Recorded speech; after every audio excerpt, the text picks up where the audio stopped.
இனிய காலை உற்சாக வணக்கம் வாணி. நலமாக இருக்கிறீங்களா? நாங்களும் நலமாக இருக்கின்றோம், நன்றி.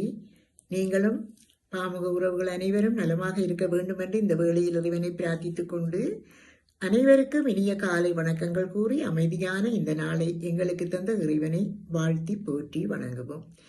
என்னுடைய நச்சிந்தனை தொடரென்று 1489 என்றும் கூறிக்கொண்டு இன்றைய இறை வார்த்தையின் சிந்தனையாக இயேசு உறவை பற்றியும் எது உண்மையான உறவு என்பது பற்றியும் விளக்கம் தருகின்றார். உண்மையான உறவு என்றால் என்ன? அது ஒத்த சிந்தனை உள்ளவர்களின் உறவு. இந்த உலகம் நன்றாக இருக்க வேண்டும் என்று நினைக்கின்ற பரந்துபட்ட உறவு. நான் எப்படி இருந்தாலும் பரவாயில்லை, தன்னோடு இருக்கின்றவர்கள் நன்றாக இருக்க வேண்டும் என்று எண்ணுகின்ற உறவு. ஒரு காலத்தில் உறவு என்பது அனைவராலும் மதிக்கத்தகுந்த அனுபவிக்கத்தகுந்த ஒன்றாக இருந்தது. ஆனால் இன்றைய நவீன கால மனிதர்கள் உறவுகளை 2ஆம் பட்சமாகத்தான் வைத்திருக்கின்றார்கள். எந்த அளவுக்கு உறவுகளை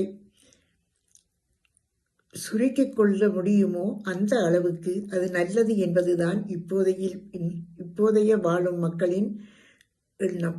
இப்படிப்பட்ட சூழ்நிலையில் இயேசு உறவுகளுக்கு அழுத்தம் கொடுக்க நினைக்கின்றார். இயேசு இன்றைய நற்செய்தியில் கூறுகின்ற உறவு இரத்த உறவோடு சம்பந்தப்பட்ட உறவு அல்ல. இது இதயபூர்வமான உறவு, கருத்தியல் சம்பந்தப்பட்ட உறவு, கொள்கைக்காக துணை நிற்கும் உறவு, வாழ்வின் அனைத்து நிகழ்வுகளிலும் சங்கமமாகும் உறவு. இறையாட்சி என்னும் தனது லட்சியத்தில் பங்கு கொள்பவர்களுக்கு தாய் சகோதரன் என்ற பெயரை அளிக்கும் இயேசு 12 வயதில் காணாமல் போன அவரை பெற்றோர்கள் தேடிச் சென்றபோது அவர்களிடம், நீங்கள் ஏன் என்னை தேடினீர்கள்? நான் என் தந்தையின் அலுவலில் ஈடுபட்டிருக்க வேண்டும் என்பது உங்களுக்கு தெரியாதா என்று கூறுவதன் மூலம் தனது லட்சியத்தை அவர் எவ்வாறு வளர்த்து கொண்டு வந்திருக்கின்றார் என்பது புலனாகின்றது. இறையாட்சி பயணத்தில் நம்மையும் இணைத்துக் கொண்டு அவரில் நாமும் ஒரு குடும்பமாவோம் என்று கூறிக்கொண்டு உங்களுக்கும் இந்த அதிகாலை வேளையிலே இந்த இறை வேண்டல் இறை சிந்தனை இணைந்திருக்கின்ற எல்லோருக்கும் இந்த நாள் இனிய நாளாக மலர்ந்து எல்லோரும் எல்லா நலன்களும் பெற்று அமைதியாகவும் மகிழ்வாகவும் வாழ எல்லாம் வல்ல இறைவனை வேண்டி விடைபெறுகிறேன்.